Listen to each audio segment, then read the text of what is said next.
Time is running out. Calling all patriots and lovers of our constitutionally protected, God-given, self-evident, inalienable rights in Tennessee and the United States of America. If you are sickened by the liberty-eroding activities of a government that hates you, then it is time to wake up. If you are fed up with the tyrannical leadership on display by all levels of government, now is the time to listen to your reveille call.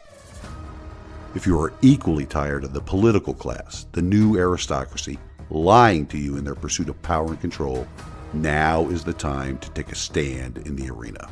Please welcome your host, Larry Linton, U.S. Navy veteran and candidate for Tennessee House of Representatives, to the Liberty, Leadership, and Lies podcast.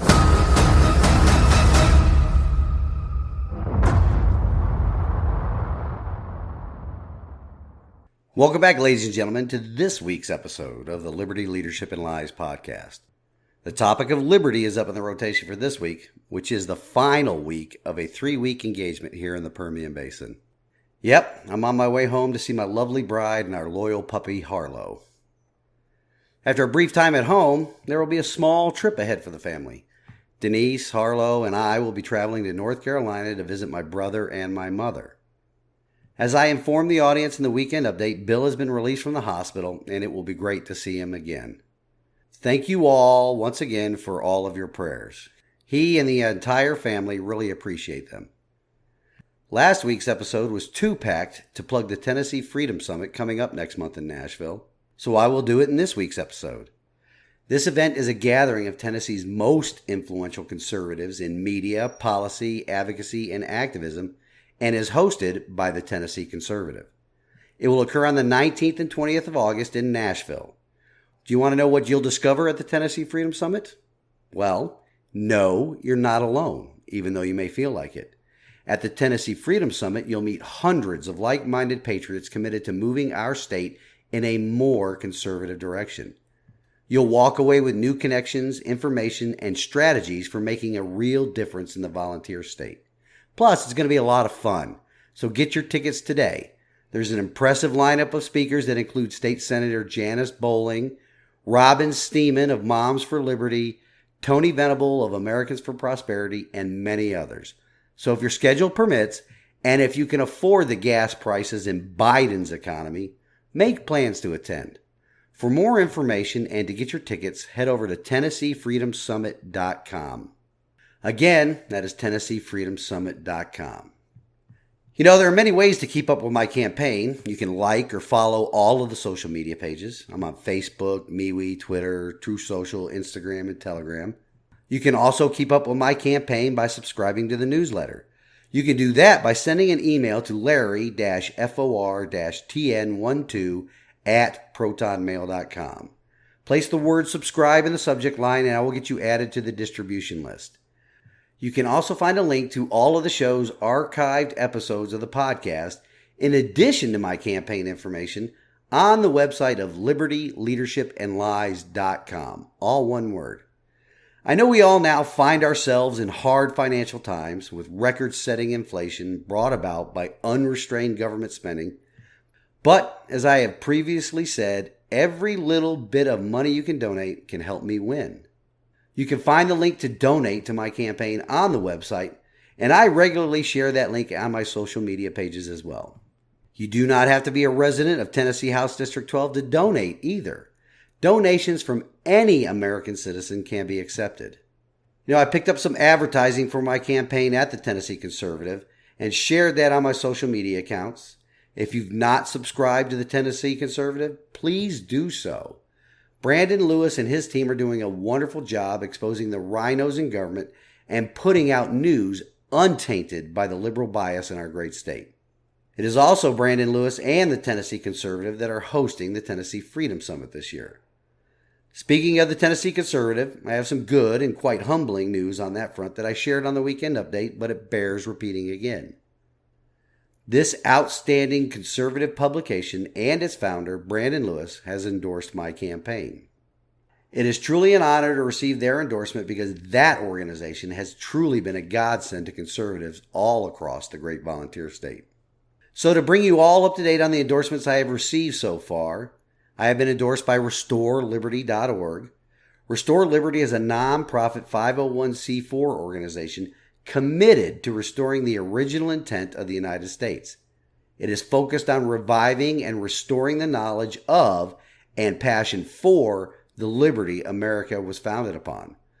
Restore Liberty is based on the ideas found within the Declaration of Constitutional Consent, which reestablishes the relationship between the free citizens of these states and the central government, denouncing the usurpations of their consent by the latter. Restore Liberty's primary mission is to ensure the citizens of each sovereign state within the Union of the United States are able to pursue happiness by embracing true liberty, free from central government control beyond their consent. I have also been certified as a Good Party candidate. What does Good Party do, you might be wondering? Well, it is an organization that believes our representative republic has been corrupted by a two-party system that serves moneyed interests. Like myself, it believes this two-party system leaves people apathetic or having to choose between the lesser of two evils, neither of which truly serve the people. So, important issues like liberty and constitutional limitations on government power continue to go unaddressed. Our system of self-governance has been hampered by the dark doom loop of dysfunctional partisan politics. And like me, Good Party believes that it is no wonder that a majority of eligible voters, over 130 million Americans, including more than half of millennials and Gen Zs, say that neither Republicans nor Democrats represent them. Good Party is not a political party. It is an organization that is building tools to change the rules and disrupt the corrupt, creating a brighter future for all. Good Party's plan is to use the free, open-source technology they created as a lever that marshals the creative community and mobilizes digital natives, who will be the majority of voters by 2024, to vote differently. As this majority of voters is built, Good Party will be building a viral, growing movement that gives truly independent grassroots candidates like myself from across the political spectrum a real chance of running and winning elections for the first time in modern history. And now, I've been endorsed by the Tennessee Conservative. With my campaign, the residents here in Sevier County can be part of something much bigger and very much needed. Not only in Tennessee, but in our country. A movement that tells the establishment, the new aristocracy and their useful idiots in media and entertainment, that we want a return to constitutional principles all across the fruited plains. A movement that tells the usurpers of liberty in our states and nation's capital that all governing power is inherent in we the people. It's a movement that will preserve liberty and put a stop to the Marxism that is on the march all across our nation. Speaking of election campaigns, early voting for the August primary elections is underway here in Sevier County. Sadly, for many of the offices here, it is a foregone conclusion because the incumbents are running unopposed. This reminds me of that common definition of insanity: doing the same thing over and over while expecting different results.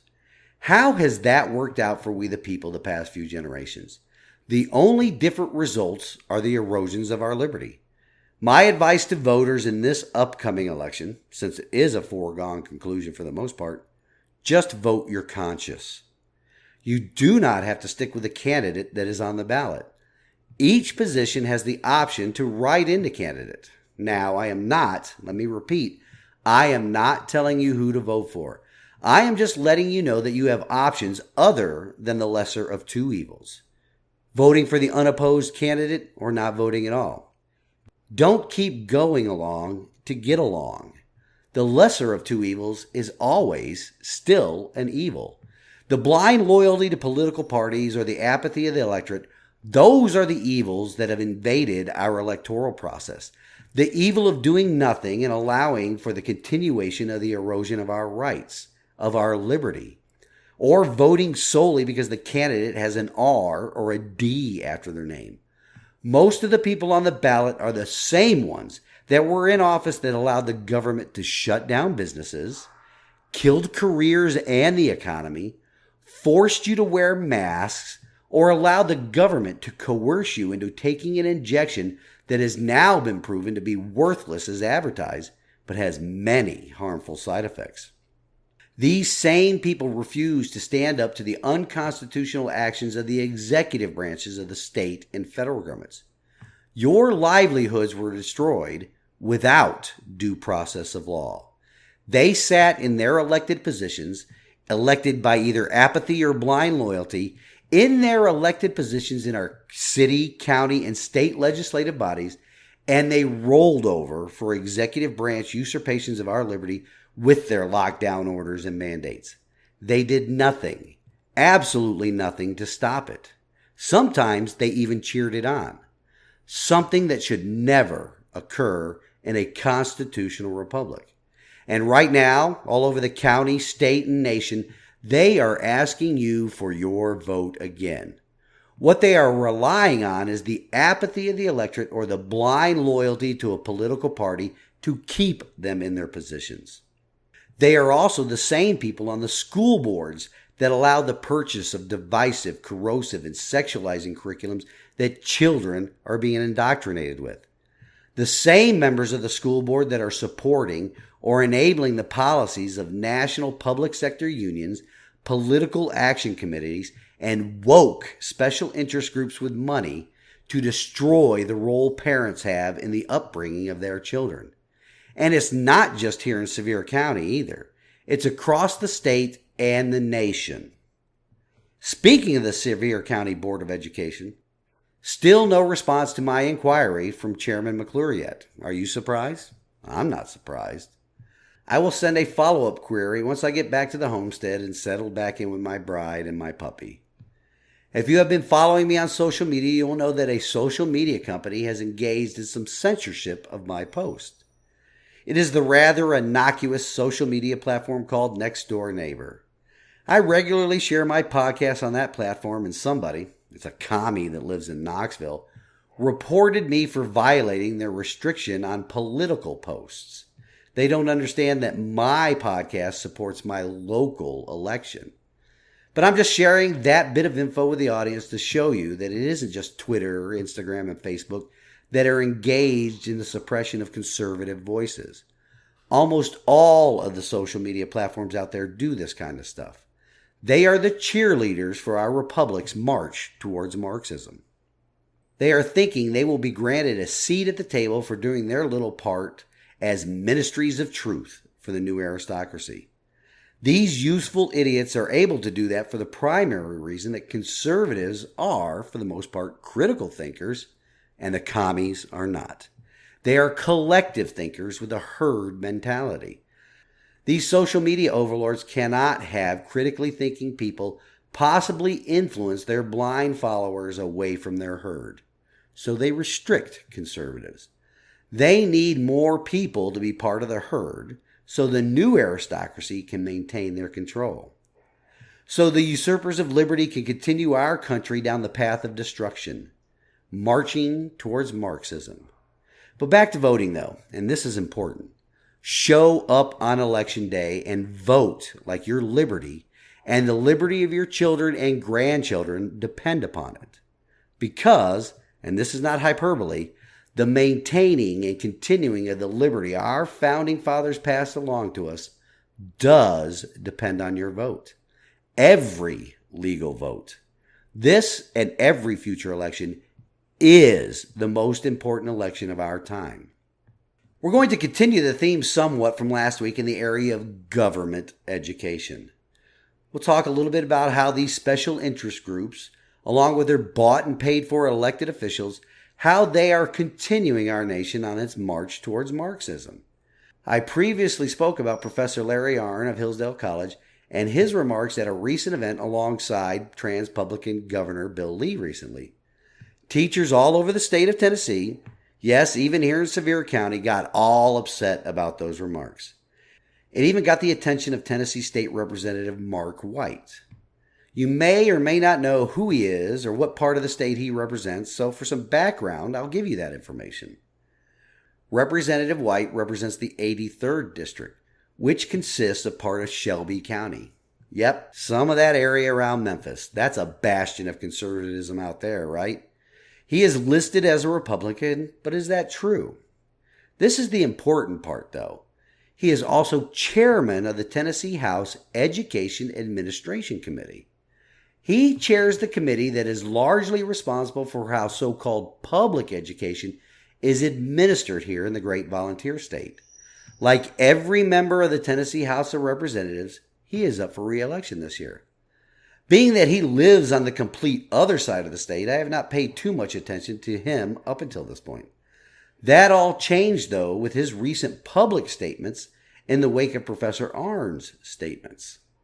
For starters, though, let's list some of the political action committees that have donated to him. They are Great Public Schools Political Action Committee, Pfizer's Political Action Committee. Although that may not have any bearing on government education system marching us towards Marxism, Pfizer's donations have definitely had an impact on our medical liberty in the state and in the nation, and the medical liberty of our children. There's also a group called Tennesseans for Putting Students First. Interesting tidbit about that group is that they support a voucher program for schools. Continuing on, though, Chairman White has also received campaign contributions from the Tennessee Education Association. Gee, imagine my surprise. That is an affiliate of the National Education Association that was a topic in last week's show. The supposedly public sector union that lobbies government and elected officials on behalf of policies that are designed to limit the role of families in their children's education and leave it completely up to the communists in government. There are many government sector or government department political action committees that donate to him as well. Isn't that special? Government-paid lobbyists, meaning taxpayer-paid lobbyists, using our sweat equity again against us. I implore the audience to always look into who is financially backing these candidates that are in office currently or running for office. Those donations are almost always a good indicator of the policies and laws these elected officials will propose or support in your local, state, and federal offices. Are these candidates receiving the majority of their campaign donations from people in their district along with their friends and family? Or are they receiving large sums of money from outside their district? From political action committees or special interest groups that do not have yours, the constituents' best interests at heart. But let's get back to Chairman White and his recent news-making statements. Representative White stated Hillsdale College's plan to operate dozens of charter schools in Tennessee has been shattered because of the comments made by Professor Arndt. In a Facebook post, Chairman White disagreed with the Hillsdale College president's statements, contending he was trying to tear down his opposition with criticism of public school teachers and the educational system. The exact quote is this, quote, "When the General Assembly convenes next January, any hope that Hillsdale will operate in Tennessee has been shattered," unquote. Hillsdale plans to open 50 charter schools in the state, a process that goes through local school boards and then a state charter authorizing commission. If you're wondering about the comments that Professor Arndt made, at a recent reception in Williamson County, he took shots at teachers saying they are educated in the, quote, dumbest parts of the dumbest colleges in the country, unquote, and that his goal in Tennessee is to show that anybody can be a teacher. Well, that statement may or may not be true. What we have here is the chairman of the Tennessee House Education Committee letting his personal feelings about another man's statement stand in the way of something that will be beneficial for children all across the state. At least on the surface, that is what appears to be the case. Peeling back the curtain and looking at who exactly donates to Chairman White's political campaign can reveal the real reason for this change in attitude. You have to give trans-Republican Governor Bill Lee some credit here, though. He told the audience at the recent event he wants Hillsdale to open 100 charter schools. That's 100. That elicited a huge round of applause from those in attendance. It's almost as if Governor Lee is running for re-election. But under Tennessee's new charter law, a bill supported by Chairman White, by the way, The state authorizing body can approve applications even after they're rejected by a school board. Remember what charter schools do, though. I mean, besides providing a much better alternative to the garbage indoctrination that children receive in government schools, by introducing competition into the education marketplace, charter schools break up the monopoly that government schools have in the arena of education. Doing that reduces the power and influence that public sector unions and other enablers of the failed government school systems have on their grip of the indoctrination of children around the state and the nation. So the situation that we have brewing right now is the state of Tennessee, and probably around the nation as well, is this. The forces aligned with government education are spending money all over the place on government institutions and elected officials, all to begin a counterattack against parents and communities that are up in arms after discovering what so-called public education has been doing to their children for a long time now. As I discussed last week when talking about the National Education Association and the policies they are spending money to lobby elected officials and influence government policy, they have nothing to do with reading, writing, math, science, history, or English. They have everything to do with mind and gender bending the current and future generations of children here in Tennessee and around the country. Remember, this attack will not come from just elected officials that receive campaign donations or lobbying efforts. It will come from the leaders of organizations such as Tennessee Organization of School Superintendents. In a recent article I read, they came out with the following statement with regard to the president of Hillsdale College's remarks, quote, "Unfortunately for Mr. Arnn, a public school critic, a public school education also confers the ability to listen, analyze, discern, and comprehend. It is clear that the motive for Mr. Arnn's criticism of public schools and public school teachers is driven by his desire to expand his charter school empire into Tennessee. And from all indications, he has the assistance he seeks in this endeavor. The value of public education and public school teachers cannot be adequately stated in a single writing," unquote. Notice the wording of that statement? I kind of emphasized it. Calling charter schools an empire. Trying to evoke the same feelings of dread and fear like recent teachings in public schools calling Caucasian people colonialists or some other such nonsense. All of these statements against a person's comments only to create distrust of all charter school organizations, because it is meant to scare people away from these types of schools that represent an existential threat to the commies and their grip on the indoctrination of children. Why? Always ask the why.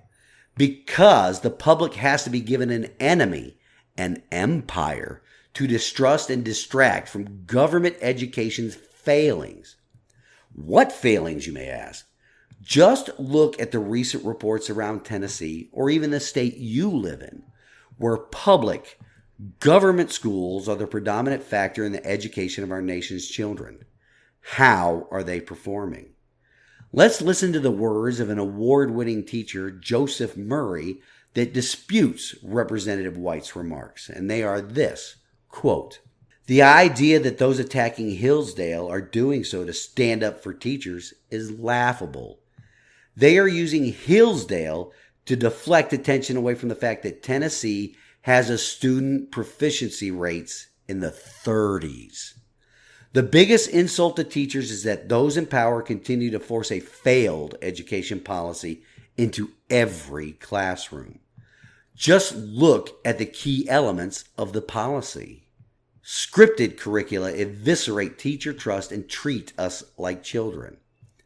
Common assessments move students through an academic assembly line concerned more with quantity than quality.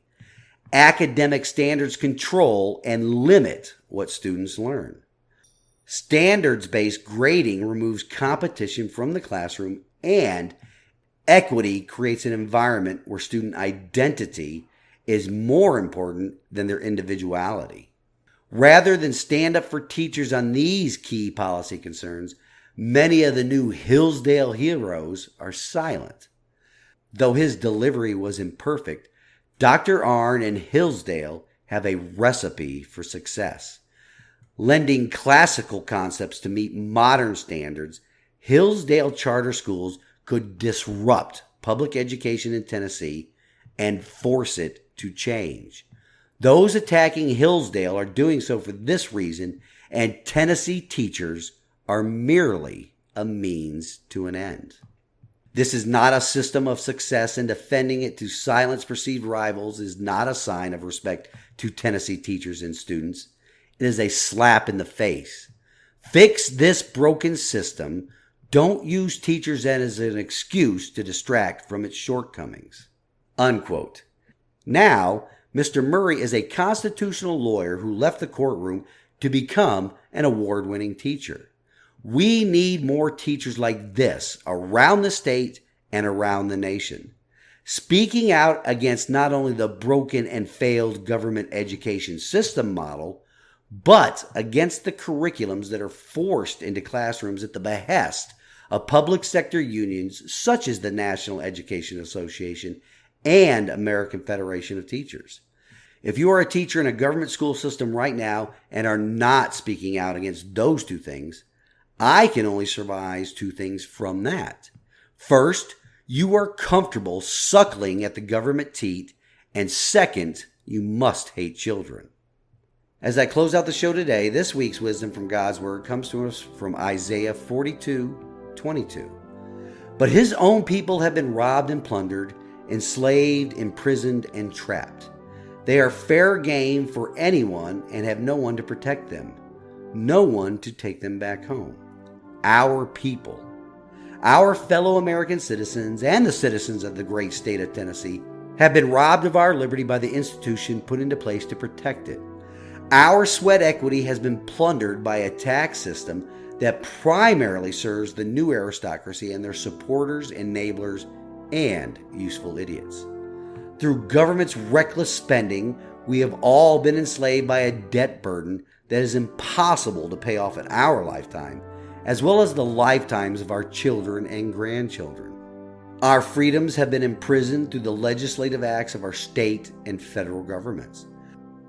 Others have been imprisoned for attempting to exercise their constitutionally protected rights, and yet others, those useful idiots that the new aristocracy relies upon to sow hate and division among us, they are set free to roam among us after acts of violence and rioting that have done billions of dollars in damage and injuries and deaths around the country and our state.